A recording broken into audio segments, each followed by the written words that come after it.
Good afternoon, good morning, good evening, wherever you might be in the world. We are here, and I hope you're all well. Matt Dunleavy's joining us from Skyscopes, and he is going to convince us that he can, because he's got to go, so we're going to get to him quickly. But he's going to convince us that he can spray the world. It's going to be effective. And this time next year, this is a joke he's not going to understand, nor has anyone else that's not watched Only Fools and Horses. This time next year, Rodney, we're all going to be millionaires. So, Matt, can drones really spray stuff effectively? Well, so the long answer I'll get to. The short answer, I think and Gary, thanks for having me on the show. Again, it's always a pleasure to get on here, especially with the legendary Bruce Simpson there. The short answer is yes. So at least right now, we are confident in our research and in the research of a lot of the partners that we've been working with all over the world. That there is enough saturation levels from UAS that spray disinfectants on necessary surfaces. The surface area coverage of disinfectants that are applied via aerosol or applied via spraying methods from unmanned aircraft, if they're not effective, they're at least effective in weakening the virus. And they are another tool in the toolbox. So if they're not, what I mean to say, 100% effective in every different place you would want to use an unmanned, indoors or out, the fact of the matter is that our research shows that they can be valuable. So the short answer is yes, but so to speak. Okay, so I suppose one has to ask how long, how fast, how high, how much, all those sort of how questions. What sort of size machine are we talking about here? Well, so in the United States, that's where I can speak to, even though we've flown all over the world, especially BVLOS at Skyscopes. We're a pretty well-known drone service provider. And I would say that, indoors, it changes the game because you don't have to worry about the FAA's rules as far as, and the big one there is going to be over 55 pounds. So, for example, there's a couple of different brands. The HSE UAVs are really good. We're working in partnership with the North Dakota State University on theirs. And also, we've been working with the University of North Dakota, testing out some of the DJI Agris platforms. So there's the MG, and then there's the new T version. The T we find is more effective indoors, but there are definitely a lot of roadblocks to that, and I would say that a good way to go, without answering all of the technical questions there, Bruce. Gary. Bruce, that's answering your question that you didn't ask also, but I'd say that right now indoors it's more relaxed as far as the regulations go in the United States, and it's also clearer that UAS are effective tools. Sometimes you'll find more difficult to reach places that UAS may be the only option to disinfect. And we also have it on good authority from a lot of the medical doctors that we've been networking with that there is value in disinfecting things with UAS or with hoses or other different types of backpacks, things like that. Interesting. I've got some questions. You say disinfecting difficult to reach places. Why would you need to do that? If they're difficult to reach, nobody's going to be there. Oh no, he's bailed so quickly. The hard questions, that drives them off. Straight away. He's dared to come back. Guys. Yeah, it's very good. Did you hear my question? Disappear at random. So, what was the question? The question was, why would you want to spray difficult to reach places? Because nobody can get there. Well, difficult to disinfect places and not necessarily places that you wouldn't want to put a person on. So say like you're using a backpack and you want to go to an elevated location that someone without a backpack would go to, like the top of a playground. You don't necessarily want a person at that elevated height, but with a backpack. When you take the backpack off, there's a thought. And that's only one example. You just send a kit up with an oily rag, that'll fix it. But the other thing was, have you seen that, you were talking about indoors, Amazon have just announced a drone that's fitted with UV lights and drives around inside their warehouses to disinfect the entire warehouse with UV light. What about using UV light in some of these applications? Sorry, I missed that. Could you say that one more time, Bruce? Yeah, Amazon are using UV light. They've got a vehicle that drives around inside their warehouses. Would you see that as being a replacement for what you're doing, or a supplement to that? Yeah, it's a supplement. And, there are some, like a recent article in the USA Today came out and said that you can't really rely on the sun or UV rays to disinfect instantaneously, or sometimes with the sun's UV rays almost at all. So, and for example, what about at night? What if you want to disinfect something at night?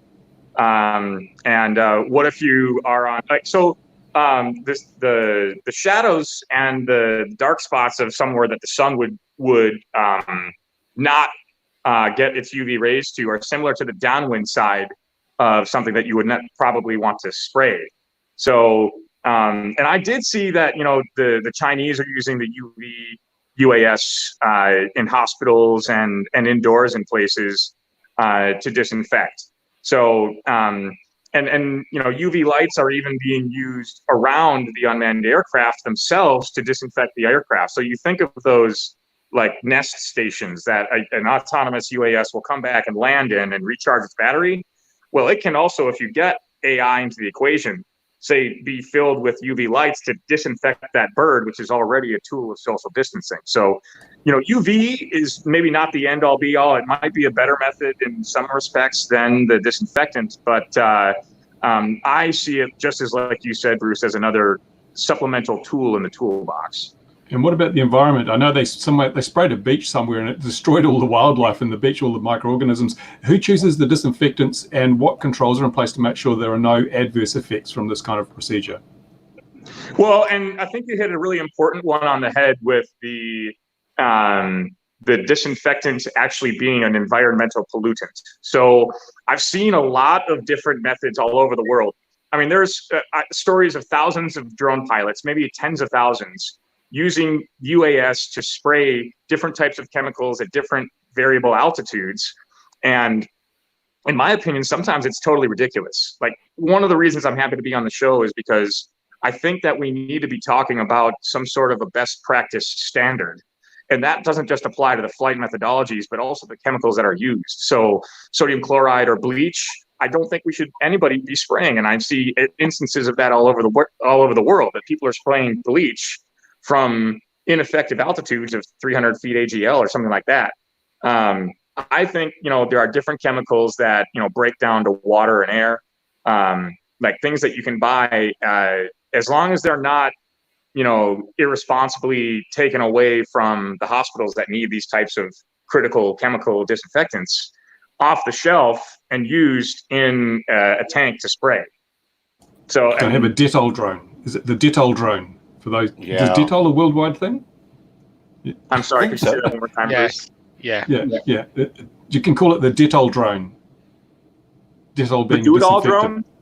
DETOL. Dettol. Maybe it's not international. Maybe it's not in America. Maybe they don't have it in America. Maybe Trump has bought it all and has been injecting it in himself. I don't know. Yeah, just Dettol.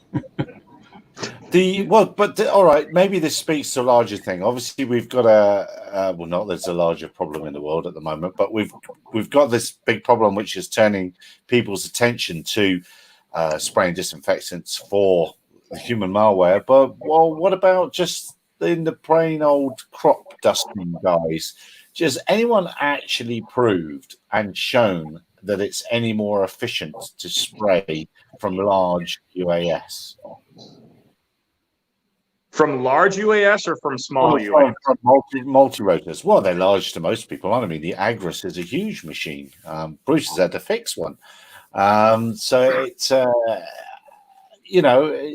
they really that many times more efficient than crop dusting and absolutely nuking an area? Oh, it's Clorox apparently in Clorox. Yeah. So Clorox makes the gold standard of hydrogen peroxide but they also make bleach to not be conflated. Do not spray bleach from the air, in my opinion. Not just because it could be harmful to people, but it could be harmful to the environment around people. And I don't think that we're trying to solve a simple solution or solve a simple problem with complex tools or things like that. I do think, to your point, Gary, that we are seeing progression towards the actual science proving that in many ways UAS are more effective. So if you're bringing autonomy or you're bringing uniform course lock flight paths to the actual application methodologies, and you're flying instead of the human error of spraying a hose, right? So then you can use gravity and the prop wash as your friend for more uniform distribution because it's coming from the top instead of from somebody from the side, right? And if you can guarantee the spray pattern and the spray path to, or not guarantee, but at least make sure there's enough overlap similar to what you're going to be doing with photogrammetry from a UAS in a small targeted location. It's a great tool for social distancing. I mean, the term remote pilot and command in the United States, or drones being remote sensing tools, show that social distance is latent in the names and certifications. These are perfect tools for being standoff from a place that might have the virus or something like that. So I think that you can also see there's certain sciences that already exist between the spray coverages from many different nozzles that come standard on the Agris, or different nozzles that you would see on just a normal bottle of Clorox hydrogen peroxide, or a different nozzle that you would see from a backpack, all of which could be made from the same manufacturer. And instead of spraying from the side, you're spraying from the top down. In many ways, that's beneficial. So we don't have the science, to your point, to prove. And we've been absolutely ravenously attentive to the scholarly articles that are coming out, also different types of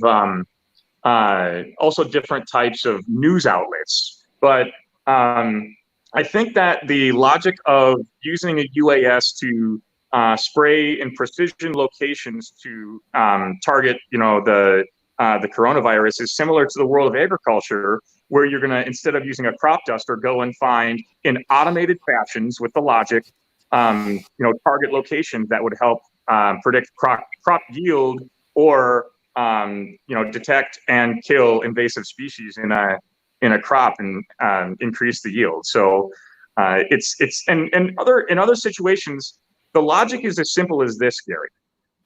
So we're seeing in the school districts in our state that the trucks and the backpacks have been requisitioned for other uses. And it's pretty clear also that there is value. I don't know how to exactly quantify or qualify the value in disinfecting public places whatsoever. But in many cases, and drones aren't the end all be all, but they are the only option because they're the only thing that is available to spray whatsoever, as everything else has already been taken away. Okay. Yeah, but I mean, how many big crop dusting drones are there in the world? 100, 200, 1,000? I bet there's not more than 2,000 in the world. That's just an absolute fun guess. No one wants to join me on that guess. Fair enough. But the value proposition is that what I'm trying to get in my head is, why am I calling you? Why? What need have I got to ring you? I'm sorry, digging hard. Sorry, Matt, but who am I? Who am I ringing you? Why am I ringing you?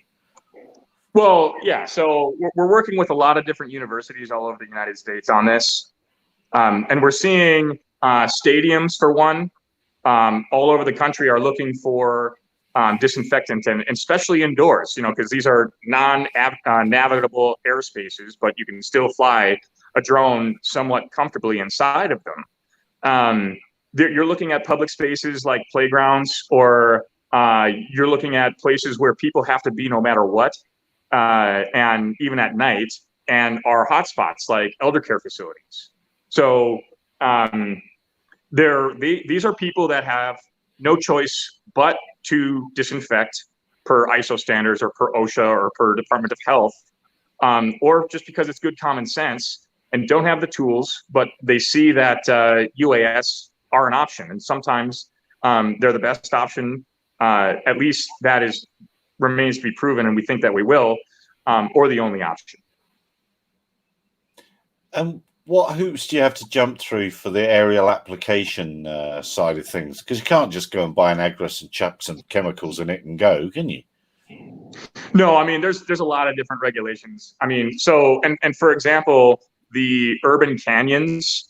So a lot of this stuff is going to be flown in populated areas, right? So you would want to make sure that there's nobody around. If you're flying on university campuses, oftentimes you're going to have to speak with public safety, or you're going to have to see what they're already set in place avenue for getting permissions to fly would be.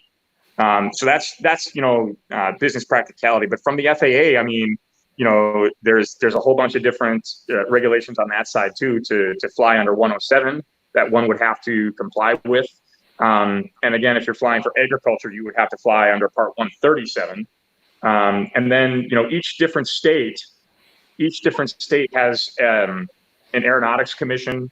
North Dakota's aeronautics commission is absolutely fantastic. And again, this is just the United States that I'm talking about. Or they've got some sort of a regulatory body around aviation that people work with. Departments of health, it's important to talk to the departments of health, especially in shelter-in-place states. So a lot of the other pilots at Skyscopes were flying still during the pandemic. I mean, don't look too far into that, because we're hit hard by this pandemic, I can tell you. But the fact of the matter is that even for a lot of the missions that we've already been executing, we get designated as essential service personnel. So we get to go and fly for that on engineering sides, or for utility, or for oil and gas. So we would want to work with the entities that would certify in each state as essential service personnel, assuming that they are shelter-in-place states, before we would go out and do any sanitization efforts with UAS. And again, this is not, as you could have seen in the article, and thanks for picking that up, Gary. We're leading a coalition of UAS entities in North Dakota and across the nation. And it's not just to spray UAS-based spraying for the purposes of disinfecting COVID. It's also to combat the negative societal effects of COVID, such as using UAS package delivery. Verizon and Skyward just did an amazing video on this. We've been using the Alta X and flying some coolers on the coast to see what the aggregate effect of UAS are in the midst of a pandemic. So a lot of this is research-based. I'm not saying that we've commercialized any of this. It's researching those things and thermography as well. Thermography is best done right now from the ground, at least in my opinion. I don't think that it's good for this, for the perception in the world of UAS, for people to be mounting thermal sensors on their drones and going to see if people have fevers, because the standoff distance might be too much to detect elevated temperatures versus fevers, and it's just not a good look. So taking those thermal sensors off if they're not being used anyway, and handing that UAS technology over to the local authorities, the health officials, to see if maybe they have a use to mount that thermal sensor at the doorway of one of their clinics. Yeah. The aggregate of all those three missions together is what we're researching. And we may find that there are better ways to disinfect, or that disinfectant in any method is not the right way to go to kill the virus. Steady, Matt, steady. Can't be honest in this industry. Be careful. You can't say that. You have to say, what you've got to say is you're the world leader in, and then just insert whatever you like after saying world leader in. Gary, I'll leave that to you to say that we're the world leaders in UAS. Well, I know you don't in your press releases, but if you just if a press release starts with world leader, I immediately oh yeah, really? Okay, if you say so. I had to put I removed that phrase a couple of times today from some, actually, because it's just like, no, you're not. But anyway, so that's my. You have to remove it from ours. No, that's right. So okay, so so I suppose it's an unfortunate byproduct of there being a genuine emergency that you learn a whole load of stuff. I remember you've been out in other natural disasters and things where you sent guys and for inspection of power utilities and things like that. So it's quite sad, really, that it takes a real event to properly pull it all into focus. So are you planning on sharing this sort of data once you've got it, or is this going to be immediately become a fabulous company secret to give you commercial advantage? No, this is not an opportunity. If this is something we have as far as a unique skill set goes, Skyscopes as an international organization, we've got the scalability. We aren't really worried about the commercialization here. From the business standpoint, it's got to at least break even. But we, and especially our pilots, see these missions as a duty. And absolutely, we're going to be working with people who are already putting their information on these types of research into the public domain. I think you did a fantastic job, Gary, with that one article about how delivery drones right now might be inefficient unless it's in rural areas, right? These are the types of things that the drone industry needs to be putting out more frequently in order to educate the public as a whole. And that's what our intentions are. And we will absolutely make our findings known. And in no small part because, like I mentioned earlier, people are going to do this anyway. People are already going out and flying UAS. And if there are questions about how effective the spraying is, we need to establish a best practice. We absolutely need to do what we can, not just so that they're flying correctly, so that they're preventing community spread themselves if a best practice is established, but because they might actually be doing the right thing, putting the cart before the horse and flying before it's proven. Yeah. Well, that's we've all been around the industry a while, haven't we? That's very sadly I know particularly the thermal imaging you're referring to, and it is pure marketing. It's pure marketing. Even the people in Australia that were doing that study were backed away quickly from it. Like, whoa, that's not what we meant. And they were just trying. They were just playing around with some ideas, and somebody has picked that up and run with it as if it's truth when it's yet to be proved. Exactly. So where are you at? Where are you at then in the proving of your systems then? Well, as far as delivery goes, I think we're pretty comfortable, especially with that the scholarly journal that you commented on about in rural areas, and how it can be efficient in rural areas. In North Dakota, we're leaders in beyond visual line of sight, right? And that's where Skyscopes has many different offices throughout the major cities in the state of North Dakota. And we're looking at rural medical delivery. That's a huge one right now, even in the medical community. Researchers at the University of North Dakota are into that, regardless of the efficiencies, even though the efficiencies look like they're there as far as it's rural. So rural UAS-based delivery, that's where we're at. We're fine. We're relaxed on the delivery side. As far as proving it out in urban settings, that's where we're really at a roadblock. And I think that there are other companies like Google and Amazon that are going to be proving that and are proving that. And we're interested in watching, and if we can help in any way, we would. The thermal imagery, I think that DJI is doing a pretty good job with FLIR sensors. So, and I really have to give a shout out to FLIR on that, because they're really finding new ways, again, ground-based ways to utilize their technologies to combat the negative societal effects of COVID and combat COVID itself. And as far as the spraying goes, I would say, I'd say we're more than 50% of the way there of showing either that it is effective unto itself or that there is true value in flying it in some way, and having also established a best practice for the international community to follow as guidelines.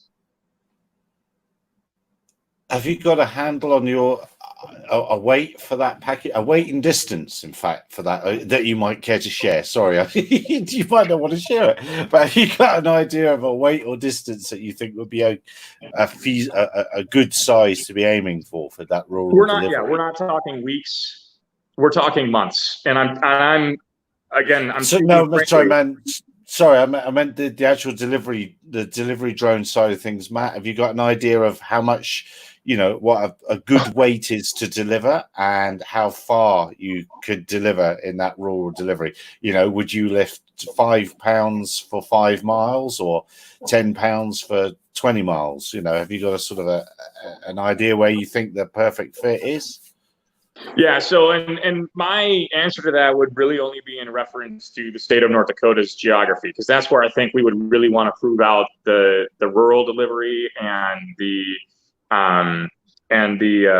medical delivery. But again, so our focus, our strict focus at Skyscopes is, we're an internationally recognized drone service provider focused on bringing innovative solutions to the energy sector. Okay, and we're only doing this because we're in the middle of a pandemic, looking into fighting the pandemic. It is an innovative solution. But I would say an answer to that in these research missions that we're encountering would be probably something like 10 to 20 pounds over a distance of 70 miles. But again, that's going to require a whole bunch of new regulatory permissions. That's going to require airframes that may or may not exist right now. But if we can do that, the reason why is because then we're making aerial hops, maybe as the crow flies, between the major cities in North Dakota. And again, this is North Dakota specific because I have that much more confidence in the state of North Dakota's UAS ecosystem than I do in just doing it myself. And that we've got a lot of the subject matter experts in this state that can make that type of a mission set a reality. And I'm talking about the test site, 1 of 7. We're big into BVLOS. Yeah. I'm talking about the Global Hawks that we have at Grand Sky and the Grand Forks Air Force Base bring us UAS subject matter experts, University of North Dakota. We've got part of the integration pilot program. We've really got a lot going on with our uncongested airspace in our rural setting. So not having too many people to worry about on the ground is actually conducive to scaled airspace UAS operations. Sky Train saying when you can fill the boot of a car with stuff and send a car on its way, the autonomous Tesla. I get that. And that's where that survey was saying that in an urban area where you could do such a thing, a delivery drone's going to be no better than a diesel van. But when you get out into the rural boonies, like where I live in Africa, where there's no road, you can't put the Tesla on the road to a lot of places here because there ain't a road. So, but it's not that. But Amazon and all that models are all about flipping delivering as CD, isn't it? Do CDs still exist? I'm aging myself there, aren't I? Yeah, no, they don't, do they? It's all about delivering something about the weight of a CD that a young person would buy now, whatever that thing is. Are you aware of the other players in the delivery market, like say Matternet? Yep, Matternet. I'm a huge fan of what they're doing over at Zipline as well. Those birds are pretty big. I mean, they're ranked very well internationally as far as drone service providers go. I don't have a problem with that because we're in different sectors, and that's their bread and butter. We're doing it really just dipping our toes in the water. But what they've got going on over at Zipline is extremely impressive. Also, the bird that Google Wing is using. And I'm really impressed with the ability in Virginia to be flying those things. Matternet, like you mentioned, absolutely. So there's a lot of people who have been moving in that industry. And do you see any kind of breakthrough coming up on that delivery industry, like precision landing and all that sort of stuff, and self-charging drones, all that hoopla that everybody speaks about and is not very aware of the challenges that create? Oh yeah. I mean, and I know Gary is very well versed on this side of the industry, and when we're talking about artificial intelligence and we're talking about true autonomy instead of just automated flight missions, and you can see there that wakes up Bruce when we start talking about artificial intelligence. We didn't say the keyword. I need all the augmentation I can get. The keyword is So, but it's the same thing in delivery, like you mentioned. Like the landing is a huge sticking point for the whole delivery by UAS industry. And flying more optimized flight paths for optimizing the endurance with AI is a real thing that could happen too. And it's the same thing in spraying. That's one of the ways. It might not be here for a while. We are absolutely waiting for it. We want AI as part of our data analytics for sure, because we're flying LiDAR in the utility and in the oil and gas worlds frequently. And AI, the same way that it can help in the automated landings and in the flight paths, can help in the data analytics. It can help in the spraying of UAS for disinfectant, or spraying by UAS for disinfecting COVID, to help optimize and use less of the critical chemical than is usually used by the UAS, because human error is going to be on the actual transmitters themselves. If you push a button and it's flying a very distinct flight path and you can calculate the wind speed, you can save a lot of the chemical while still being potentially effective at eradicating the virus in a target location. So we need Skydio to come up with an industrial drone. The guys from Skydio, to get at least some of that intelligence. Yeah. Are you talking about the Skydio? Yeah. Yeah. Oh, those guys, they've really got it going on over at Skydio. Yeah. I'm extremely impressed with the smaller UAS that they're coming out with. It's really good to see that. And some of the pilots that work at Skyscopes have been talking about how they're also extremely impressed with it. So I'm talking about it from the business standpoint, but from the aviation standpoint, those Skydio aircraft are the real deal. No, that's what I was trying to point out, because whenever Skydio comes up with that intelligence to industrial drones, it might get some kind of next leap, won't it? Oh yeah. Yeah, it'd be another leap, that one, when they come to play. And they must be waiting for somebody to buy them out for that. They surely must be. Because somebody must be looking at it and going, "Oh, we'd like that. Let's give them a big bit of cash for that." And I don't see, for instance, the new features of AI, so-called AI that DJI came up with M300. Oh. Yeah, they look good on paper, but there's something that's not there's. It's quite. If you want to drag the AI back into, I'll bring the zipline story. Of course, they own the takeoff and the landing, and the delivery is by parachute. So that's very clever. But the AI wise, when the things come back, they can recover 5 at the same time, and they talk to each other, and between them, they decide who's lowest on power, and that one lands first. So they stand off, and that's all AI. It's just simple talk, isn't it? Who's got the flattest battery? Right, you first. So it's not particularly AI, but it's clever. It's clever. No, come on. Sometimes you don't need a shotgun to shoot something very simple. You just need a very precision tool. And sometimes the simplest tools are the most effective. That's why we are so complacent when we hear blockchain and AI. Right, Bruce? Yeah. Well, I mean, it's only applied. It's only bigger spreadsheets, isn't it? AI at the end of the day. I mean, the concept that it's intelligence is a little bit of a stretch of the imagination, isn't it? But there is definitely some things that can be more automated in our world using cleverer thinking.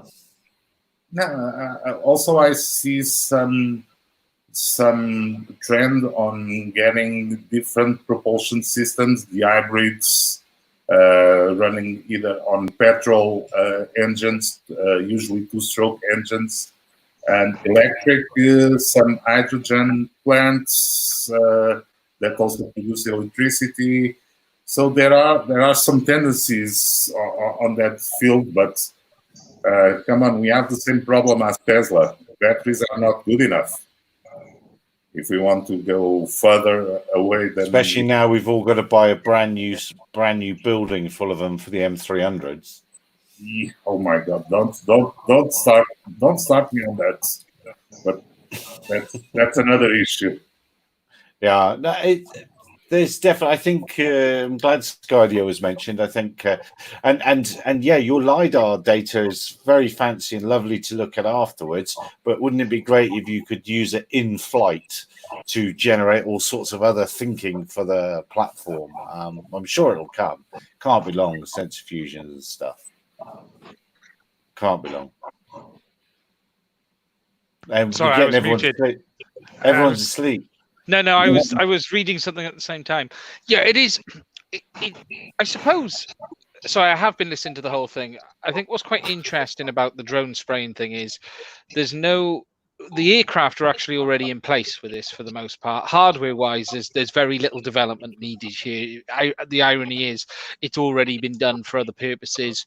I still fundamentally think drone delivery is a very limited thing. I think it has its place, don't get me wrong, but it's never going to replace a $10 an hour white man in a van. You know, we've been on lockdown for 8 weeks in the UK, and Amazon must be making an absolute fortune because all they're doing in the UK, everyone is doing, is ordering from Amazon. So from drone delivery, it's just, but for critical and life support, if you take organ transplant and things like that, it could be fundamental, absolutely game changing. But it's getting widespread adoption for this, and that's probably it's going to be legislation. All of this is going to be, it's going to live or die by legislation at the end of the day, and we're heading to a stage of only this week. Was it this week or last week? We saw the names of the FAA partners who are going to be involved with regards to who's on the rulemaking committee. You've got the likes of Airbus. You've got the likes of I don't even say their name because I don't like them, so I'm not going to say their name. But you've got that map company. You've got Airbus.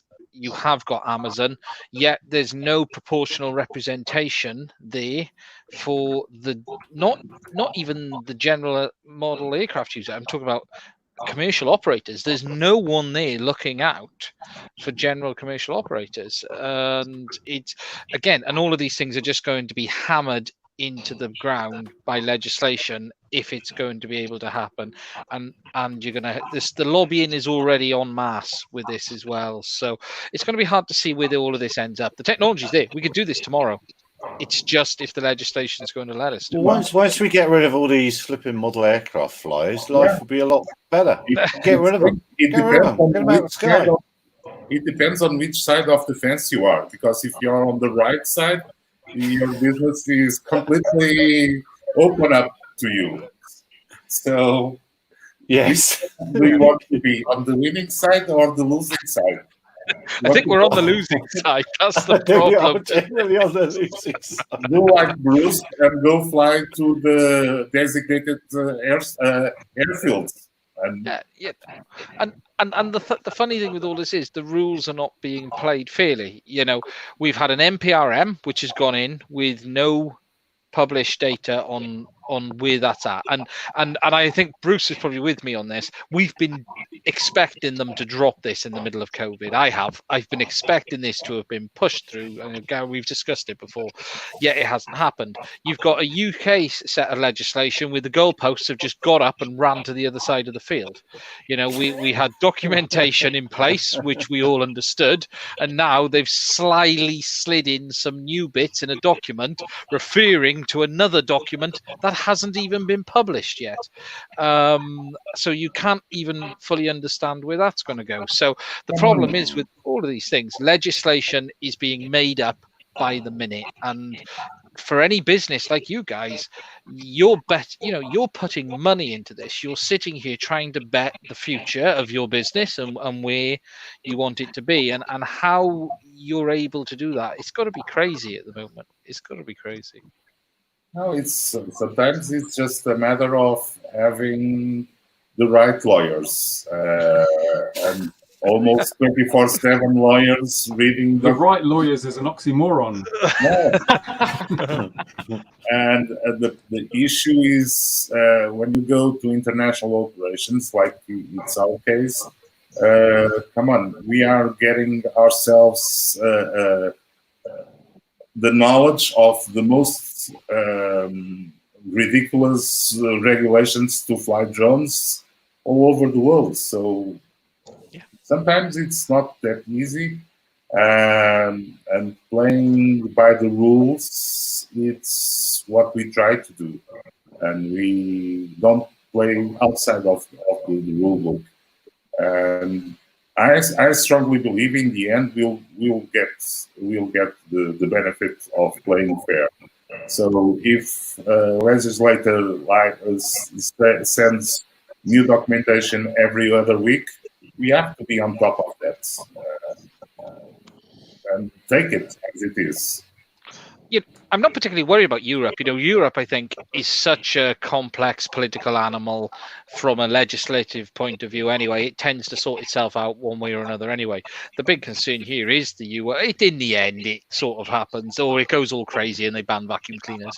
But if the US, you look at that list of companies, there's some very scary names there for those of us who've been following this. You've got Amazon, whose only interest is in creating IP. Amazon don't want to fly a drone around. They're not there to put a drone on a building.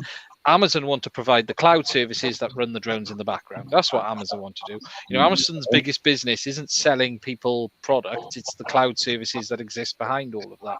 So they already have Amazon Web Services. Yep. What stops them to start cloud web services? Yeah. So they can also profit from making the cloud, the sky accessible to whoever wants to go there. Yeah. Now, making it mandatory. That's the thing. It's not accessible. It's making it compulsory, and that's where the problem arises. And I can't believe that we've got an NPRM in progress. All the submissions can't yet have been read, so therefore the decision can't have been made, but they're already appointing development companies to develop the technology. That's basically saying, well, go away, people. We're doing what we want to do. Don't annoy us. We're just going to get on with it. And that is just completely subverts the whole process. Come on, Bruce. Is that white beer only show off, or were you expecting something else? No, this is bleached. I use hydrogen peroxide. Don't use Clorox. It goes green. Platinum blonde's what you want. It'd be the Wizard of Oz then, wouldn't you? Expecting a different result of, I've said this earlier, follow the money. Where is the money? Yeah. So still interesting. It's been interesting. Boeing wasn't on there though. I know that was the biggest. Boeing may not survive. Airbus may not survive. Yeah, the thing is, some of these technology partners may not be here by the time they actually get around to doing anything. Why appoint them now? Why appoint them now when everything's up in the air and they haven't even made a decision? It's something's not right. You don't appoint these people too far in advance because things change. And the thing that annoys me most is that the people who've got developing the technology are also the people who are going to be benefiting most from that technology. So it's going to be developed in a way that benefits them rather than being the best solution for the problem. Such as EarMap. And I hate to say the name because I hate publishing, but EarMap would be one of the companies who would be providing the UAS service, or the USS as they officially call them. Yet they now on board helping develop the technology. They're going to have a step ahead of every other provider. So are they now banned from participating in the USS service? Well, they did buy a LoRa radio company, or invested quite heavily into it. So they have already invested in a remote ID part of this. No, but I see, and if you look at the traditional technology providers on aviation, and also these lately on drones, I see some glaring wearing mistakes there. Like, for instance, the one company that we spoke quite often, it is Thales, the French company. I don't know. Yes. Yeah. And so there are some gaps there that are not easy to understand. Well, it's easy to understand them because they're the providers of the conventional ATM, air traffic management radar systems. So they want to be in it because they're going, oh no, here's a market we didn't see coming, and we need a part of this, and that's why they're rushing to be in it. But people like Matt should be in it. Operators, large scale operators of multiple machines, should be sat there and saying, well, yeah, I think that might work, that might not. It's never good having the people that stand to make money out of a thing being on the flipping committee to make and if thing. you take Matt, how many aircraft do you currently roughly have in your organization, Matt? Just a rough number. Dozens. I mean, industrial birds, it's around 100. Okay, so and there's legislation here that could ground every one of them overnight, meaning you to replace them, and that's a fundamental effect on your business. Yeah, but I mean, we've had every curveball thrown at us. I mean, the pandemic is a curveball. We've seen the Department of Interior ground Chinese-built aircraft before, and so every time we have to put a contingency plan together. And oftentimes when we do, then some of the regulations get relaxed a little bit, or new interpretations come out that are favorable for us. And, we've really been able to adapt and overcome these things. That would be a really bad one. So I liken it to Huawei. So if you saw the cell phone manufacturer that got banned from sending its stuff to the United States, and, that affected Google too, because they've got the Android platform running on there. If that happened, that would be pretty difficult if we're not flying DJI aircraft. I'll say it. They're extremely reliable in the air. They are birds that we trust to fly with no less pucker factor, so to speak. No, and come on, we are now going for the DJI here, so we are to be banned from this podcast. But don't worry. No, and it's also something that the other manufacturers do not see. It is the convenience factor. You go anywhere in the world, and you can buy a spare, a battery, or a full drone if needed to. And that is convenient when you're operating commercially. It's interesting. There's been a lot of noise this week. I don't know if you guys have spotted it on both the pro and anti-Chinese rhetoric from the US. Yes. It's clearly building, and it's clearly. I know Brendan did a podcast on one, and there's ones on the other. There's a video scrolling around, and clearly, with the current crisis, it's hit the public more than it ever has now, because people are having someone to blame. People are suffering in the world, whether it be financially, medically, and others, and a target has squarely been placed on China by the US. I think that's a reality. Whether it's right or wrong, we can all argue, but you are beginning to see a lot of kickback now, and it just makes me wonder where this will end. There's a lot of insane kickback, isn't there? Well, I'm never going to buy Chinese again. I'm not going to do this. I'm not going to do that. Like heck, every other thing you've got in your house has got a bit from China in it. Yeah. You just won't be able to walk away from it. You can't use that logic for China. You can't use the logic for just drones. What did he say? I missed it. Oh, he's not worth listening to him. He's best just ignore him. He said all his plates are China. Look, if you're gonna, you can't pick and choose which bit of technology from a country you're not gonna like. If you're gonna say everything from China's bad, then you can't use a laptop, you can't use an iPhone, you can't use a computer. You have to. You may as well take that telly off the wall, because in your living room, there's, the good old days of American made, British made. Yes, it's out there if you really want to look for it one way or another. Good old days. Did you ever have a British Leyland car? Yeah, I know. I say good old days. Everyone looks back. Who's burning the 5G towers in Wales. We know. I'm banning the 5G. Yeah. Yes, because they're all British. Yeah. No, but logic often doesn't happen. Often crazy things happen in the world. We find ourselves in one of those situations, and I don't know. I just think things are bubbling a certain way at the moment, and I can honestly see something happening, especially with the new regulations coming in, because at the end of the day, within the US, all aircraft will have to be certified before they'll be allowed to even be sold, and that is a big step that all of the manufacturers are going to have to step through.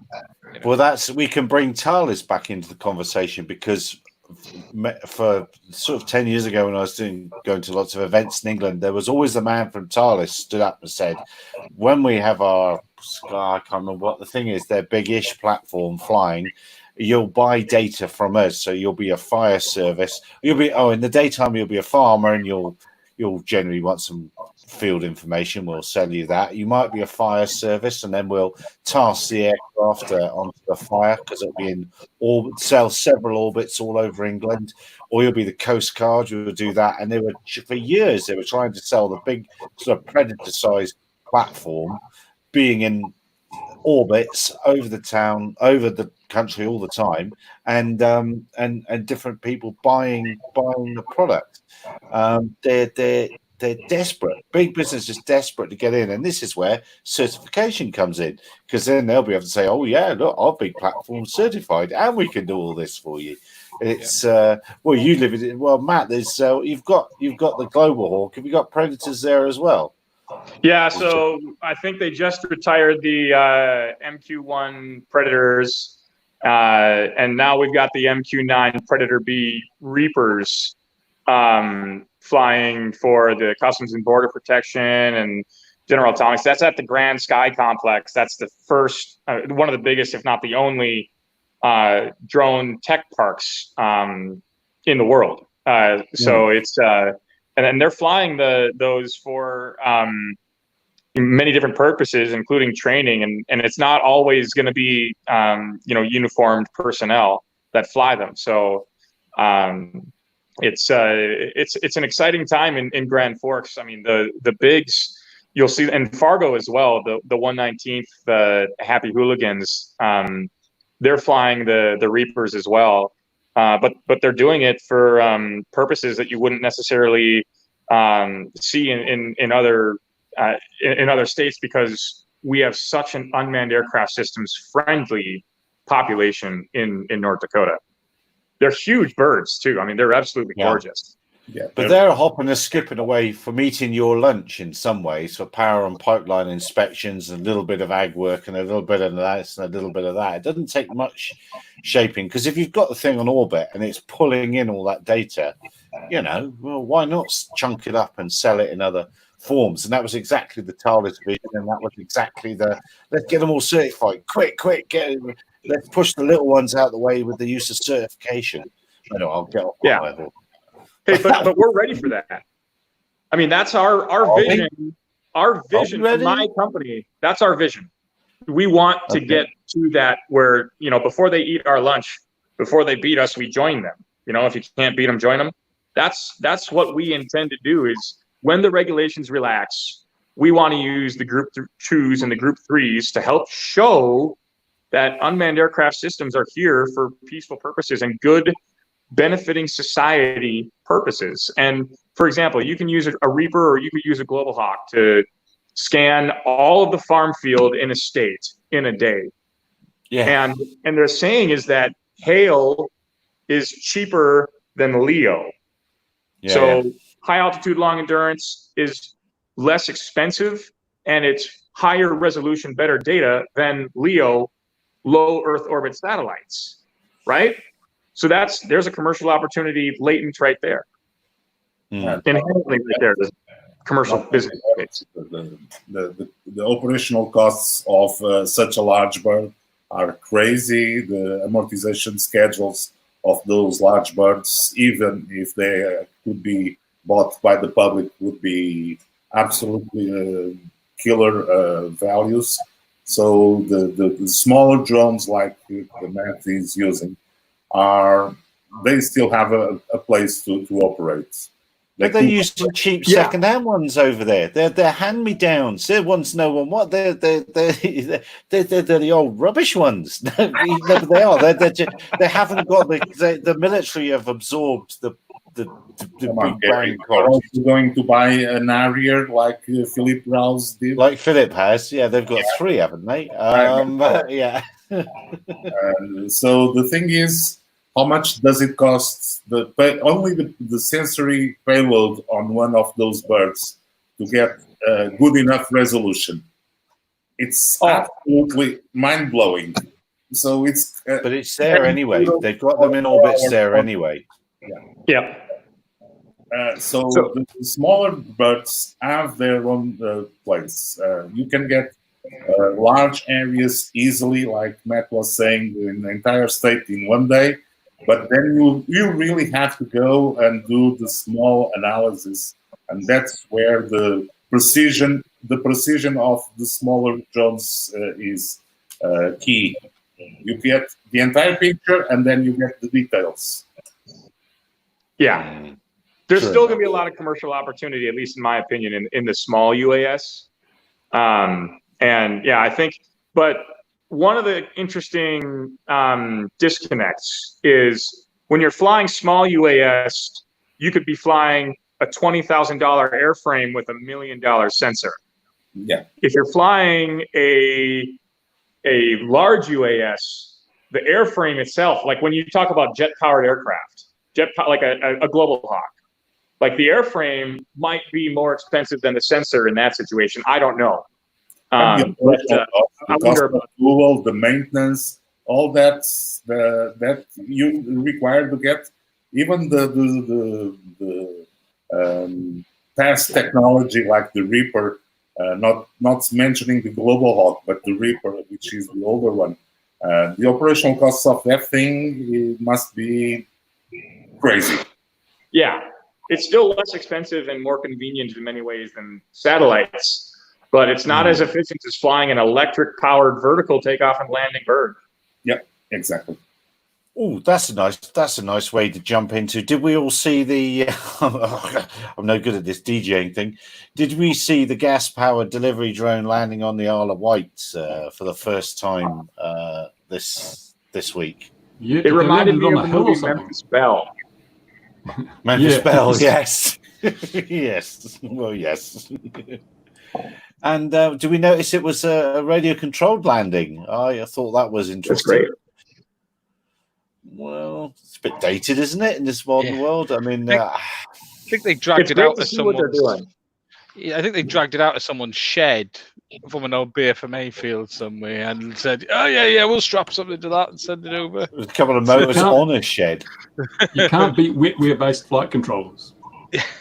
Wet gear, yes. Yeah, look, I mean, it was a trial that's been moved forward, and unfortunately, it was going to happen anyway, but it's been wrapped in a COVID-19 wrapper of deliveries, and I thought it was very amusing that the boat association or whatever it is there in Southampton or Bournemouth went nuts. I said, well, if you want to deliver stuff, we've got hundreds of small boats that can, and we could be there quicker, faster, safer than anything. All day. But if they're going to do it, I will be mighty disappointed if that's the flight, and they're not banging out 10 flights a day for a month. Then I would think it's a service or it has potential. Helicopter or Cessna, says SkyTrain. Zipline.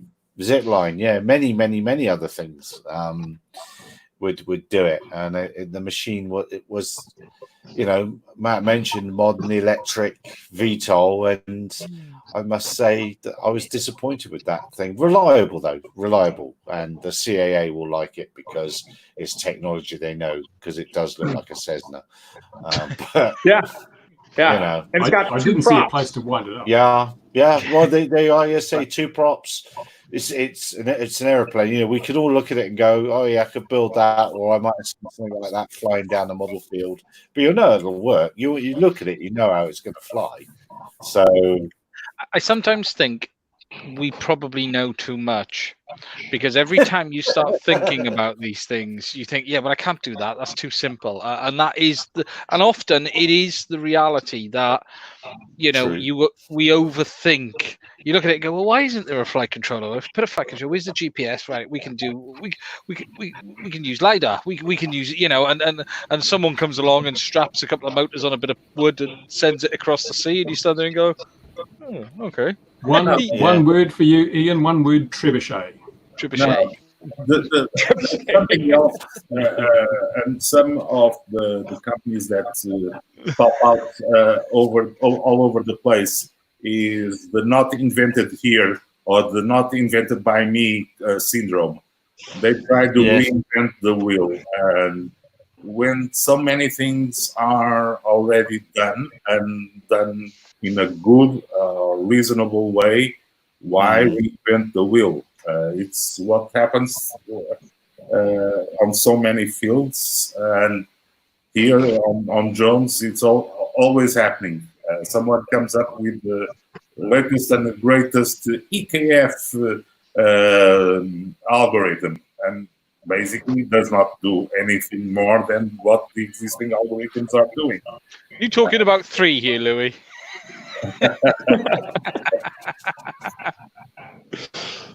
No comment. No comment. Evil people. It is. Yeah, we are guilty of reinventing the wheel. It's a bit like, I was very disappointed with the forgotten the name of the. I have to look at what's this. If only there was somewhere I could look up where the news for some latest stuff is. I have the website open, Gary. I actually have the website open. Google, yeah. Can you see one person is surfing it right now? The Pathfinder thing and Future Flight Challenge. That's it. Yes. That's why I if dear viewer, should you ever look at SGS News, I know no one does, and if ever you see a picture that doesn't look right for the story, that's generally my social comment coming into the story. And that's why I put a picture in from 1935 in the Future Flight one, because, you know, at the end of the day, that's people have been talking about this sort of thing since I can remember my grandfather thought that everybody, he was lucky enough to do some flying with Sir Alan Cobham before the Second World War and things like that, and he thought everyone would have their own personal little helicopter by now, and you know, it'll all be electric this, electric that, and all these other things. And Louis got a helicopter. He shows it to us every week. He does. But it's just none of this is new, and it's not innovation or future flight. It's what people have been dreaming about since, well, always. So I'm over all this tagging of new stuff. It gets in the way of genuine innovation, I think. Oh, that was a bit ranty, wasn't it? That was a bit ranty. Because the people that bubble up in these things tend to be the people with a very good PR department, not necessarily the best simple ideas. Yeah, that's what I wanted to say to that, really. It does. Yeah, I think so. People like Bruce, who's got some weird code words on next to his name. Then iMazzle, what's that? Is that some sort of cream you're rubbing on at the moment, Bruce? It is. It's an antiviral, but no, it's the International Model Aviation Safety League pushing back against ridiculous regulation. And I've been waiting for years for someone to come along and set up an international body to represent model flyers and drone flyers around the world, and nobody has, despite my pushing. So I figured, well, I'll get the ball rolling and just see what happens, because we need the strength of numbers.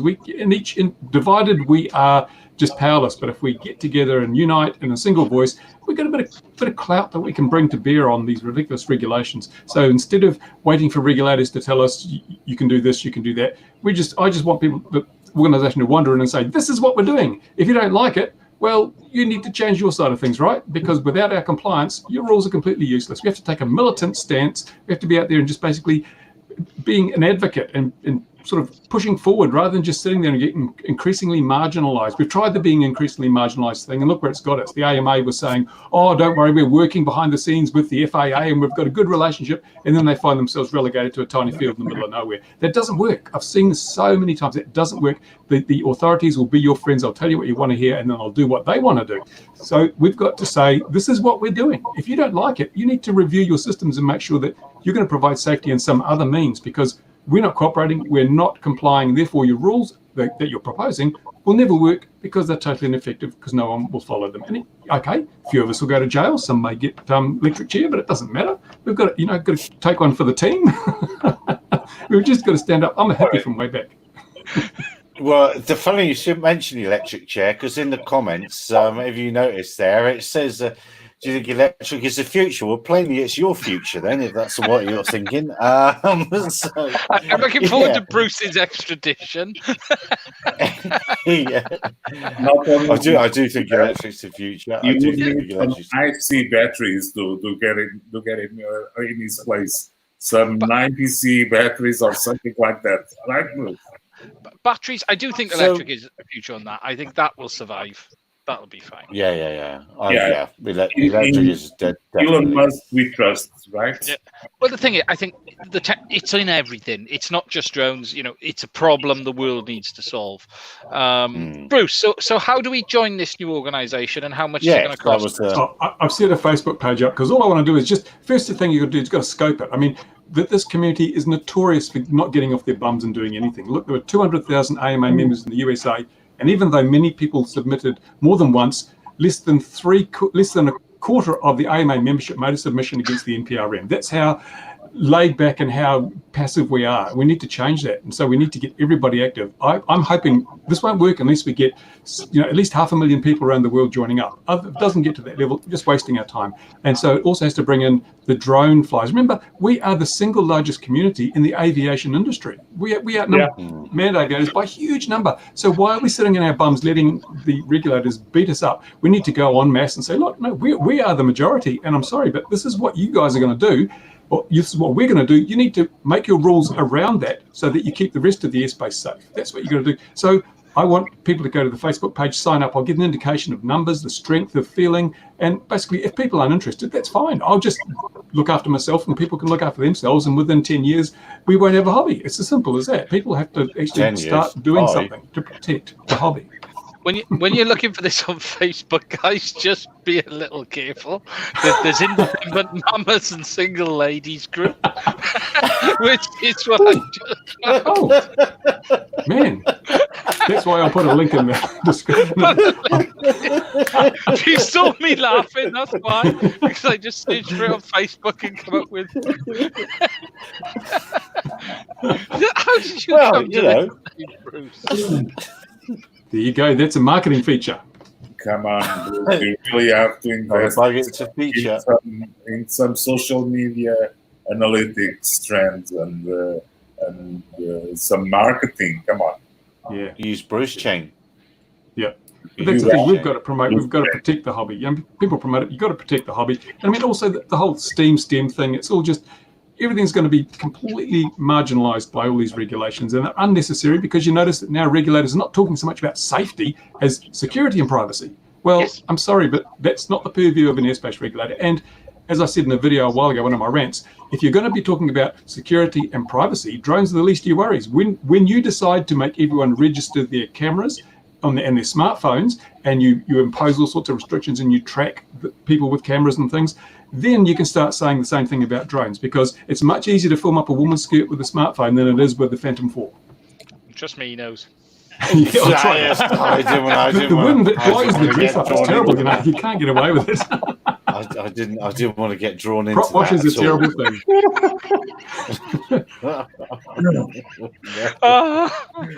So have you, Ian, did you manage to find the real link for that IMASL to save embarrassment program? So far I've managed to find on Facebook the independent mamas and single ladies, All single ladies.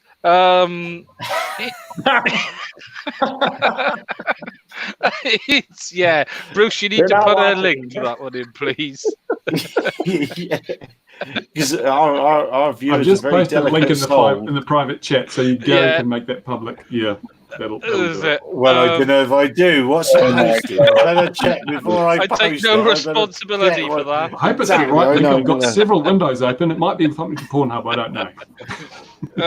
Yeah, we are. Something on a serious note, and Bruce mentioned this year, and actually I think he's alluding towards what the UK have said. You know, we've had the CAA in CAP 1789 move those goalposts, as I said earlier. They put wheels on them and they got up and went to the other side of the country. And one point they make is about remote ID.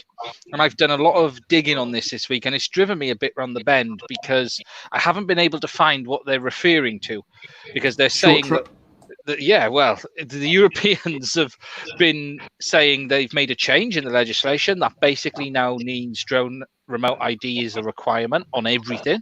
Yet they refer to it that it doesn't exist. And then there's a little bit of text in the document that says the CAA have also written this, having had visual look at some of the new documentation that is yet to come. So I'm guessing that's what they mean. But the way I've interpreted these changes is they're moving the requirement for remote ID out of hardware and into the pilot section. Because under the European legislation, there's basically two aspects of it. You've got aircraft hardware requirements, which is the C1, C2, C3 class in the open category. And that's where they had leveled the remote ID requirements under certain craft. And then you had the operator requirements, which had things such as the requirement to register and things like that. So you had the burden of responsibility on the manufacturer and the burden of responsibility on the operator. And what the Europeans have appeared to do is moved remote ID into the operator burden of responsibility. And that it is now the responsibility of the pilot to ensure that it has a working remote ID system fitted. Now, the bit it refers to doesn't exist yet. So I can't see if this is limited by weight, if it's on every aircraft, or if there are further stipulations. But as it stands today, every single aircraft, as that document is written, is required to have remote ID from June 2022. And it'll be the responsibility of the pilot to ensure that it is working, and not the responsibility of the manufacturer to ensure that it's fitted. So they've made this change where remote ID is going to now be a requirement on the pilot, but they also make it really clear, and as Bro said earlier, this has nothing to do with safety. You know, they literally say this is purely for security and privacy reasons. And you have to argue, okay, you know, Bruce just said it then with the camera. Why I could go and get myself a 200-pound digital SLR, get myself a 300mm lens, and go peeping through the bushes and take far more images than I could do with the drone overnight. So why are aerial vehicles being treated differently? And fundamentally, this is going to apply to all aircraft, not just drones. This is model aviation. This is everything from the look of it. And what about these unlicensed light, ultralight aircraft like in America, where paragliders and that you don't need any license registration whatsoever? These guys can put a camera in their pocket. They can take video. They can take stills. Why are they exempt from something that is applying to toys? It's crazy. And literally, I spent a day going over this paperwork over a few nights, probably about a day in total, and I'm trying to find what they're referring to, because they're referring to something that doesn't exist. And then I went back through it all, and there's a tiny section that the CAA have written, and they sort of say, we've based all of this off these documents, and then they add on the bottom of it that we have also seen visual of the future legislation that hasn't been published yet. And I'm trying to find what they're referring to. We're going to do that. And something that doesn't exist. And then I went back through Is that you, Louis? Section that the CAA have written, and they sort of Louis? Based all of this off these documents, and then We've all gone back. Remember, when we make a time machine, whatever we do, when we make the time machine, do not set the clock to 2020. Whatever you do not set it to 2020. Yeah, you'll be locked here for 6 weeks. They don't make them like they're going to. Hey guys, I certainly appreciate your time. I'm going to have to jet here. Always an honor to Cool, be on man. the show, Gary. Thanks again. Good to see you, Pleasure, Bruce. Matt. Thank you. Yeah. Later. I'll Thanks get for taking the grilling. I'll get on another one of the shows. One quick shout out. Someone that I know watches this regularly, UAS Class Act. His name is David Dvorak. He's the CEO of Field of View. They make UAS accessories for geotagging in an agnostic fashion for sensors. Love working with them. They're in North Dakota. Good to see you, Dave. Thanks to everybody in the audience for the comments. And I'll see you on the next one that I can move. I've used his keyboard. Wonderful keyboard. Yeah. Yeah. Thanks, guys. Look after yourself. Take care. Take it easy, Be Matt. careful out there, Matt. Cheers. Right, he's gone now. But one of his talk about friends is in the comments. Blast. Yeah, so that's what, I've dug in this week. As it stands today in the UK and Europe, that remote ID will be a requirement on everything. But until the actual document is published, we don't know the stipulations. But it is interesting that all of this documentation has gone through feedback. It's all gone through all of the normal processes, and now they're stuffing this in. I won't say at the last minute because there's still 2 years before it comes into force. And but that company you mentioned earlier, sorry, Ian, I'm very rude, but that company you mentioned earlier, I know has been in Europe as well recently. So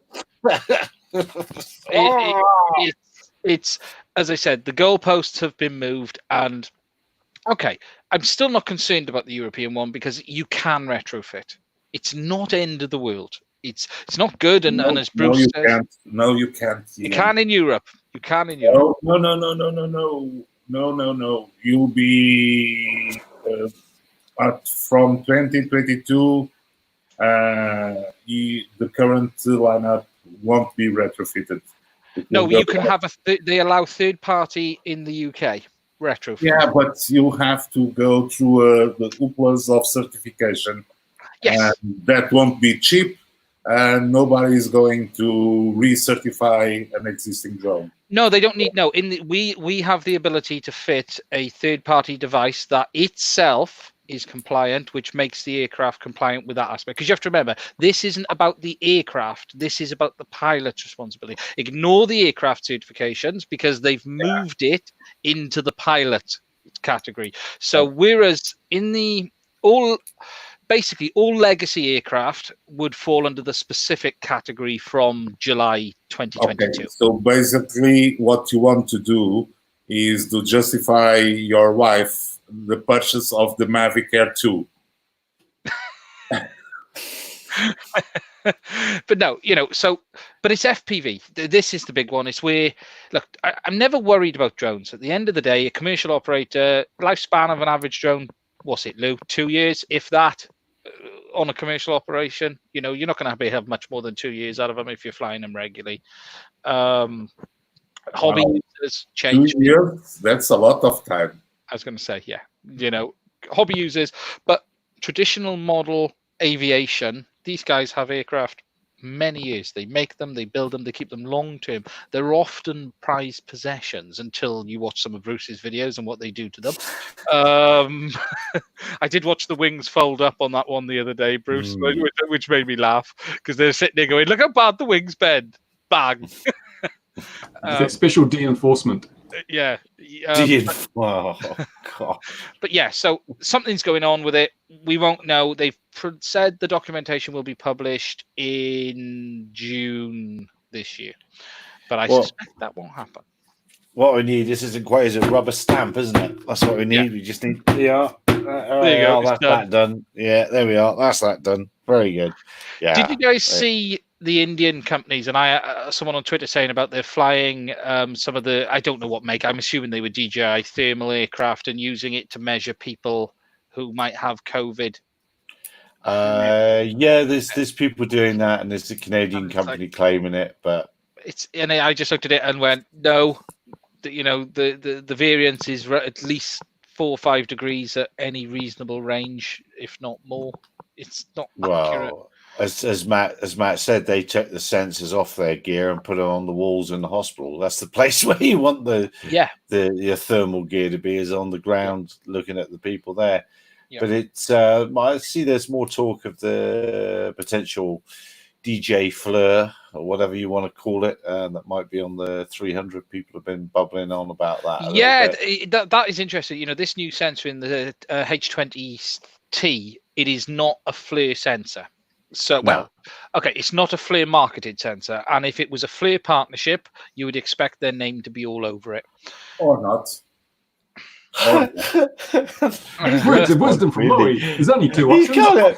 He can't help but being country, can he?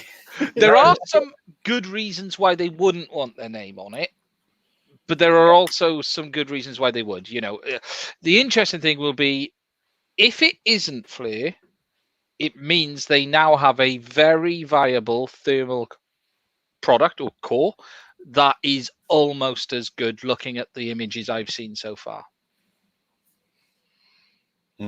Which is very interesting because it won't be required to comply with ITAR at all because it's not US-based. So they can send it wherever they want to. They can sell it to whoever they want to. Well, I mean, at the end, let's face it, that's a market. If they got into that, they could pull the rug from underneath FLIR to the rest of the world, and they would never sell another drone again. You know, they just all the thermal inspection cameras around the world, handheld, ground-based. I mean, that'd be an enormous market. But what has kept FLIR where they are? Because they are not the only company that make thermal cores. There are others. I've seen them at trade shows. So why has FLIR been able to keep the control like they have? Very much like DJI have. You know, they're very comparable on the market control. Remember GoPro? Yeah. Okay. So more words of wisdom from Louis. Yes, remember GoPro? Yeah. He's becoming quite the philosopher. Yeah, it's a Wizard of Oz, isn't it, behind the curtain there? Come on, where have we seen a market leader on a category being and the DJI starts using their technology and in a few months/years, DJI takes over and takes that market leader on that category disappear or become more or less relevant. Yeah, it's interesting because FLIR are world renowned for what they produce. Yeah. You know, obviously, there's been a lot of speculation whether the relationship was seen very good within the US. But on the flip side of it, it also must have been a painful one for DJI as well in many ways, not being able to do what they wanted to do. And now they appear to have their own solution. And it's going to be interesting. They don't have MSX, which is a FLIR patented technology, I believe. Not sure how you managed to patent laying two images over the top of each other, but they've managed to do that. But yeah, it has caused a bit of a stir in the last week. It has, Gary. Well, you know, no doubt that must be FLIR's strength, is the power of its patents and probably pertaining to the use of the imagery as well, perhaps. There's always all sorts of spurious patents coming out of but there is talk of FLIR releasing an aircraft. There's for the industrial markets. Yeah. So really, who's going to build it? Well, they bought. Who did they buy GoPro. last year? GoPro. Who did they buy? They bought someone last year, didn't they? Who's going to build it? It will be built in US, and then FLIR will push up the legislation to ban completely DJI from US, and then they'll have the market. And there is talk they have a lot of people in Washington. Yeah, well, yes. And they're also defense contractors, so it makes it easier for them. Yeah. Isn't free trade a wonderful thing?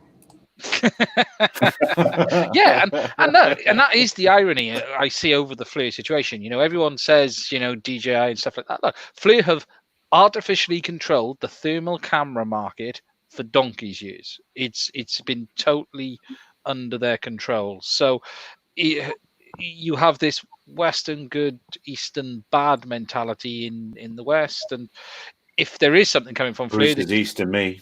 Yeah. You know, if there is going to be a FLIR model, then DJI might be just beginning to get ready to cut their ties. You know, I can't imagine FLIR being too happy over this thing anyway. No, they bought the Black Hornet is one thing they definitely bought. They bought that little thing, didn't they? Yeah. Yeah. That is some kind of technology that we haven't seen anywhere else, at least according to the specs and to the flight characteristics. Well, you used to see them in the garage everywhere, buy them for the kids. Silver lit things, weren't they? You used to see them everywhere. You know exactly that it's not a kid's toy, and it's quite impressive what is done with them. There are very few YouTube videos about that small helicopter. They bought Arion as well. Arion, was it? That's it. Okay, Yes. Thing in the comments said yes, which is a big aircraft, and as Louis said, that's well industrial. So, you know, it's going to be 100K plus, doesn't it? Let's be honest. And will certified contractors buy them? I guess so. By the bucket load. Yeah. Yeah. So because government contracts will be restricted. You know, it's how the Canadian company, wasn't it? A Waterloo, Canada. Yeah, Canadian company, wasn't it? I flew them in Farnborough in 2010.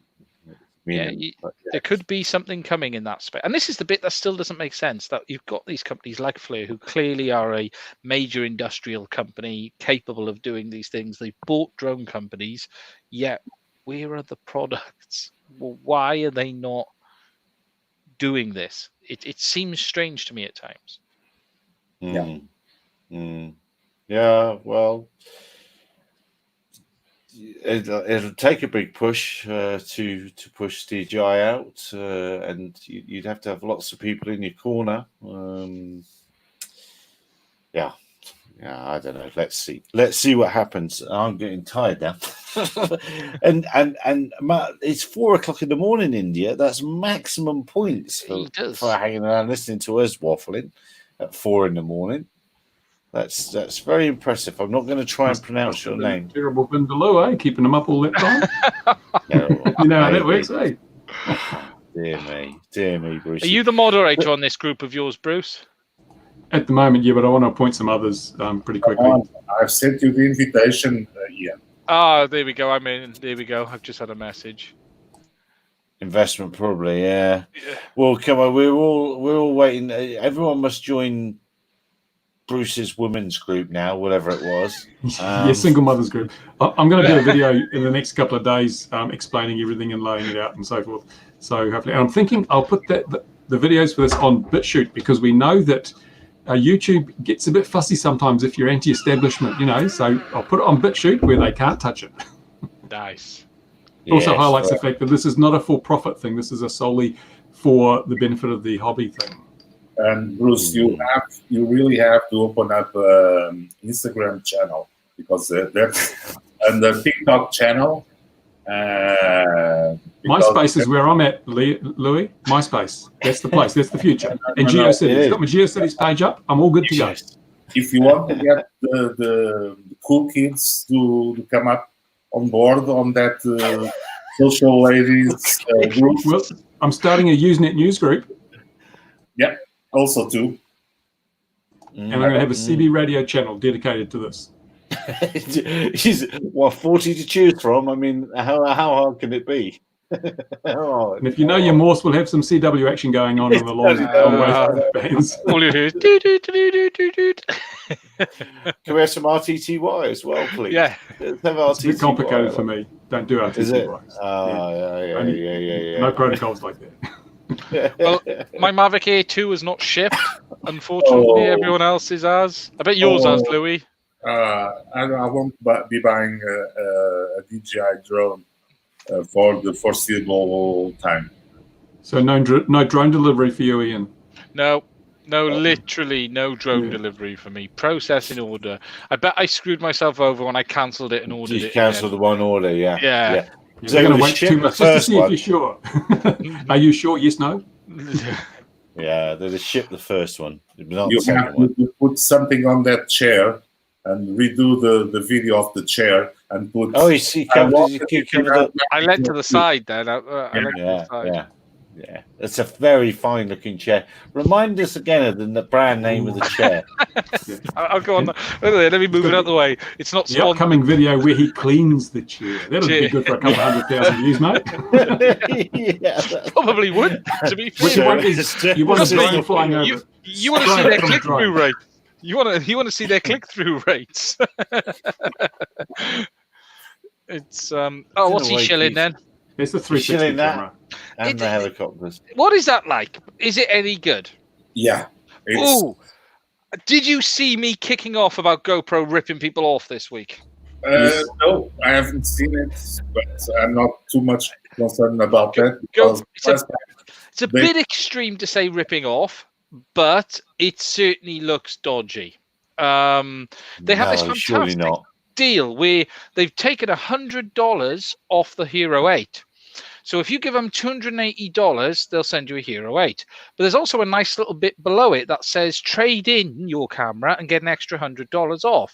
But it's only $100 off the recommended retail price, which is exactly $100 more than the original deal. So you can either give them $280 and get a Hero 8, or give them $280 and your old camera and get a Hero 8. And people have been sending their cameras in, not fully understanding the deal. And whilst it's not quite easy to do it on the website, if you do it on your phone, it looks okay. It's $280, and if I trade in, I get another $100 off. But So you can't back out of the deal. Yeah. So you're believing it's going to be 180. Yeah. And it's 280. Yeah. And what you can't do is return. They cannot return your camera. So if you say, hold on a minute, I was confused, I got this wrong. Can you return my old camera? Cancel the order. I'll return this. Can you pay with PayPal? I don't know on the GoPro store. I started seeing FPV users on the Rotor Riot group actually start commenting about this, and I looked at it and thought, "Ooh, this is dodgy." Well, teach them a lesson. Cough on that camera before you send it back. That'll fix them. Yes, I've got a Brucey type question actually. You mentioned that. The lad, I may have had a small incident this week saying to the lad, watch this, and I may have flown his QX90 into a tree. Oh no, a tree jumped out. As my safety conscious 16-year-old was telling me to stop flying like a fool, and it may have caught the thing. But QX90, so 90 size, what's the current trend? Because it's so much fun to fly. That tiny thing is so much more fun. What's the current best tiny size thing? Are you talking about super tiny? I don't think I've got one. You like little, like this big? Like, not tiny, but like 10 centimeters across or so. 90 mils. I don't know. I haven't got any 90 mil quads. I've got the Mobular 65, which is really good. Yeah. A lot of people use that. But I haven't got anything between that and like a 3-inch quad, because I want it really small because I want really small, or I want something that's more capable. So the middle ground there I've never really bothered with. Is there a new EA Shin? EA Shin. We've got to get something, because it is so much fun to fly, and fly them under the chair. Cut the tree down. Just get rid of the tree. Exactly. Yeah. Recover it.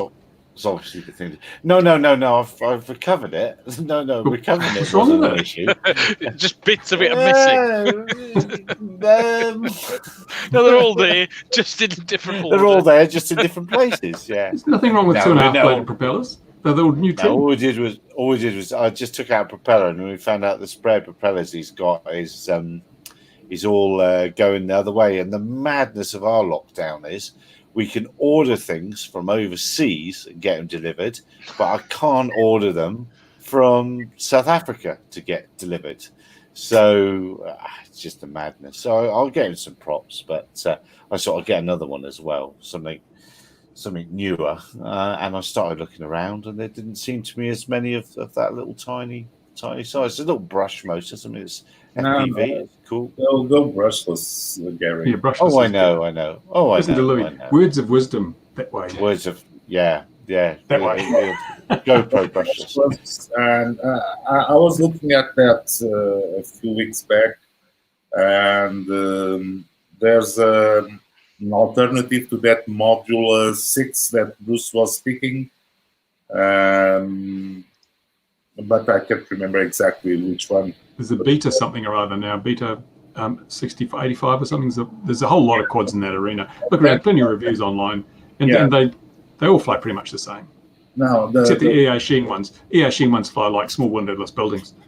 Why do we not like EA Sheen? What did they ever do to just you? my experience with EA Sheen has been the quality is a little bit missing in action in many cases, and at best highly variable. It's like a resistor. I see. It's kind of Banggood's own brand, isn't it? Yeah. Oh, is it? Oh, I didn't know that. This is one they sort of push a lot. So yeah, it's I have yet to see something that really spun my wheels with the EA Sheen label on it. Yeah. The thing is, if you go to that beta one, it's only US shop, so getting something like that in Europe is just a no-go. So the best chance we have here in Europe is to get from Banggood's or something. I cannot say too bad things from Banggood, but from AliExpress, yes, I can. From Jumper, I'm waiting for 2 months now for the very slow boat from China for the upgrades of my Jumper 16 radio. And is the new Jumper radio in your hands yet, Bruce? Because you got that new one. The new one it's arrived. It arrived in New Zealand several days ago. It took like a day to get from Hong Kong to New Zealand, and now it's taking probably a week to get from 200 kilometers up the road to my house because there's the lockdown. But we're going to level 2. We're going right down to level 2 now, which means basically you can do anything you like except lick the back of someone's head, and you can aviation starts flying again. But you've got to fly 2 meters away. If you're in Cessna 172, someone has to sit on the wing. Fair enough. Fair enough. Most of England will be able to fly this week, but in pairs, no more than 2 people. Not in Wales, though. We're hated, so we've been kept under restriction. Good. That's fair. Seems fair enough to me. That's good to keep the Welsh guys well closed down. It's more English oppression of the Welsh nation. That's what I mean. But don't you guys get No, to find coal mines or unfortunately, something? it's a bloody Welsh oppression of the Welsh. That whole idea of devolved government has gone slightly wrong. They've gone a bit nationalist and wanted to do their own thing. But they did used to film Doctor Who in Wales, which is a bonus, isn't it? We did, yeah. The new one. And Torchwood too. Torchwood, that was all in Wales, wasn't it? The new ones. Come on, new ones. Oh, no, the old ones, the classics. You can't get through an episode of Casualty without one Welsh guy hitting himself in there. Usually a doctor. It is, yeah. It's Chris reckons the Velcro straps are good. I4 CD. Chris is rating the Velcro straps. Haven't seen a video from you for a while, Chris. Yeah, I4 CD is too confined lately, so we need him to get some of those fantastic videos that he usually comes up with. Yeah, really. See, INAV 2.5 release candidate is out. Yeah, that's going to change the world. There's a lot. They seem to be a big push at the moment. INAV. I don't know if have they had any funding or do you know what I mean? There's certainly more out there now. I think the community is just very active. I mean, I've looked at INAV and I've looked at that Ardu What's It, and just INAV is so much simpler. And generally it works until it doesn't. And so you just try and avoid the when it doesn't, but you have a lot of fun. Well, is INAV any good on a freestyle quad? Because the problem is beta flight is shocking for anything GPS based. You get GPS involved and it's useless. But INAV wasn't any good on quads in the early days. Exactly. The new 2.5 has got a lot of updates for quads. It's supposed to be very focused. I saw a video this morning, someone doing freestyle with INAV 2.5 release candidate. Looked perfectly good, looked absolutely great. But I know what you mean about beta flight. They put that GPS recovery thing on it, and sometimes it works, and sometimes it just makes nice little holes in the ground below. It tries to go screw itself into the ground. It is shocking, and there has been this bizarre that if you wanted to build yourself a reasonably bigger freestyle quad, beta flight wasn't the ideal solution. INAV wasn't the ideal solution, and you were then being pushed into Ardra and even that wasn't ideal either. So, yeah, if INAV, there's a good gap to fill, because Betaflight's clearly going one road. They're not interested. GPS, don't swear at me. We don't need. Well, the problem with Betaflight is there's no provision for a compass, so the Betaflight emergency rescue thing relies on the quad moving forward to get a heading. Without a compass, if it engages at the wrong time and it thinks it's going left and it's going right, well, it's all over. But you've got to have a magnetometer on board to get proper GPS performance. Did you see like we do on autopilots? Yeah, need a lot of compasses, but we are coming up with a solution just to avoid compasses. You just need. It's a very good video. Very, very good video. And have you seen the one where we show with the Intel RealSense camera?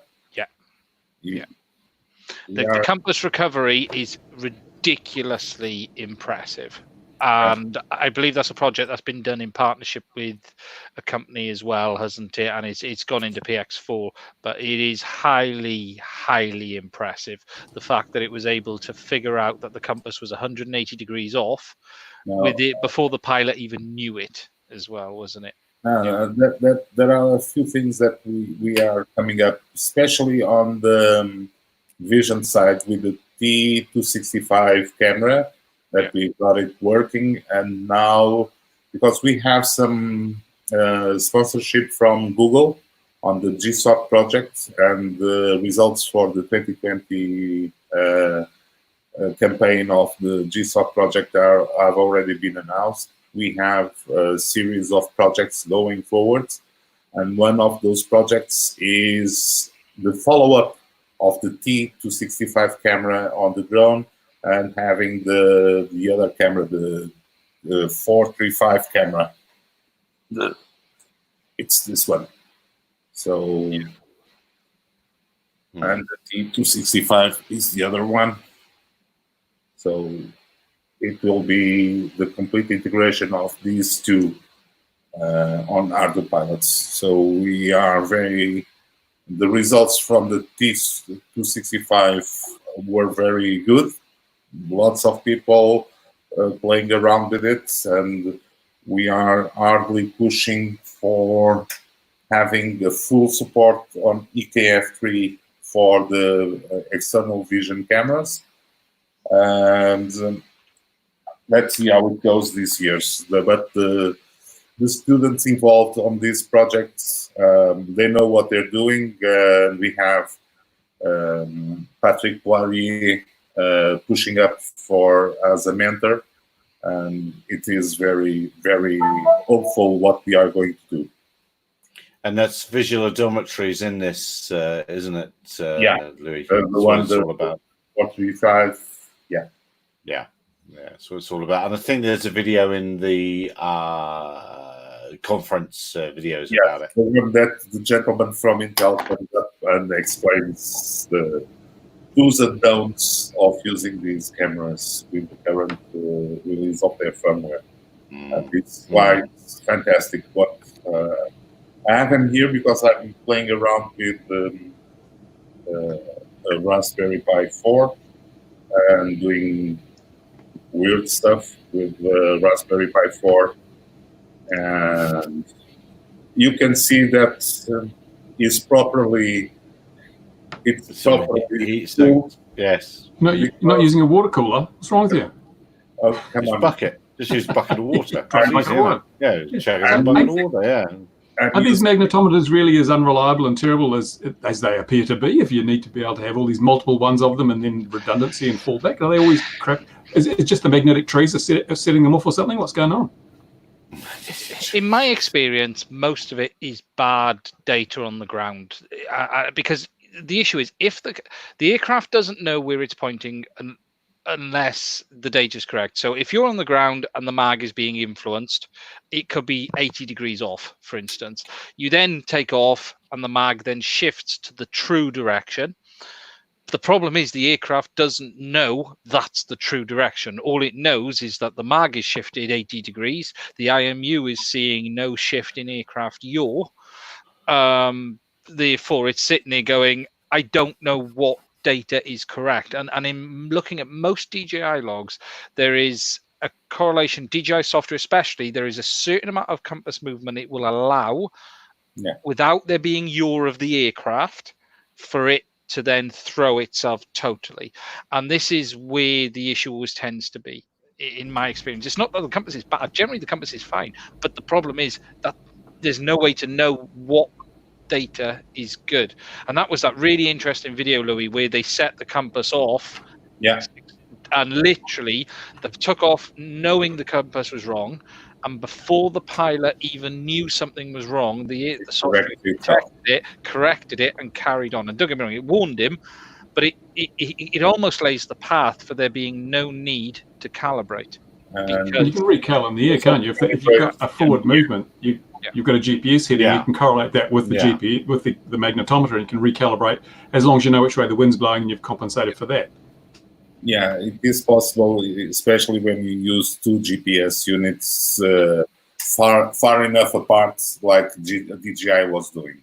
Yeah. You have to put up the GPS antenna so you can get, but also the newer U-blocks yes, which are not the $20 ones we get from Banggood. Well, that's what we're talking about. We're talking about a compass that's less than $1. We're talking about a GPS that's $20. You know, we are expecting an awful lot out of and cheapest chips hardware. Yeah. And sometimes we tend to believe too much on the like you say, $1 parts, and you shouldn't. Yeah, but the $10 parts, they're just marked up more. And what's going to happen with 5G? Because everyone's bitching about 5G signals so close to the GPS. No, it's fine. We're burning the towers down. It's fine. They've got a 23 megahertz guard band around it. But as we all know, desensitization and all sorts of other issues. It's going to be so exciting to watch people trying to fly GPS-guided craft in areas that are filled with 5G transmissions. It's going to be a really exciting time. You'll need more than your magnetometer to keep the right way up. So iForce was doing a question. Declination, yeah, the declination. Usually it's automatically because we have the declination tables on board. So according to your position, we get that declination automatically. Don't worry, it works. And the Tridgel, Doctor, and the Tridgel. Bow, Louis. Doctor. The name. The only thing declination's ever affected is my credit card. Yeah, as recently updated those tables, so it is quite up to date. Yeah. But with the new feature that will come up on a future release, we hope that most, if not all, the compass problems are going to disappear. So the compass dance that you would have to do will be a thing of the past. Yeah. We hope it will be a thing of the past, even with the $1 magnet sensors. Yeah, it's been the Achilles heel for everyone, and it's not anyone. It probably has made DJI look a lot worse than others because of the numbers out there and the kind of users. I've had TBE, I've had issues when I wasn't expecting them before, and if you know how to deal with it, you can get yourself out of it fairly straightforward. But the problem is when you're dealing with people who barely read the instruction manual, when it goes up and tries to go sideways, that's a flyaway, So why do Boy Scouts never get lost or wander around a toilet bowl all day? They got special compasses in their hats. I see. No. They I can tell you exactly why, because both my kids are Boy Scouts, Boy Scout and Girl Scout. They look at the moss on the trees, so north side. So come on, it's so easy. Even I know it. So. Well, I remember, Bruce, did you see the nebula from Cadex? Yes. Be interesting to see what it's like, won't it? It will be. I thought everybody used, to Louis' point now, I thought everyone uses satellite dishes now, and depending on where you are in the hemisphere, either pointing, you're looking south or north. Or if you're in Kenya, the only trouble is when you're on the equator, they go straight up almost. So that's, but other than that, Yes. Now, with that nonsense, because I've just seen the time. Is there anything else we wish to? Max, I put a link that you might want to have a look about in have a look around those Arduino videos. They're all very interesting from the non-conference conference or the unconference. I can't remember what it was called now. We have to call them another name, because besides being unconference, because it was not a planned conference, this time it was unconference, unpresent, and not present. So yeah, it was all taken apart, wasn't it? Because of the current situation. But does anyone else have anything else? Because your missus opened the door just now, Bruce, so you're in trouble. you're in Probably. Yeah, Yes, you that'd be are right. in trouble. And we heard about that young ladies and mothers and IMSL. So My wife would say, you weren't paying those boys $2 an hour like you did with those girls, were you? I'll put a link to that. I'll put a link to that Facebook group in the description of the video as well. oh dear, with that, it's time to go. Malika John, I can't thank you enough. I can't pronounce your name, but I can't thank you enough for being here at 5 in the morning in India. That's amazing. And to everyone else, wherever you are in the world, be careful. And hopefully things will all start getting better for you. Gentlemen, thank you very much. We'll see you again, 2100 GMT next week. Be safe, everybody. Look after yourselves. Take care. 1 button, 2 buttons.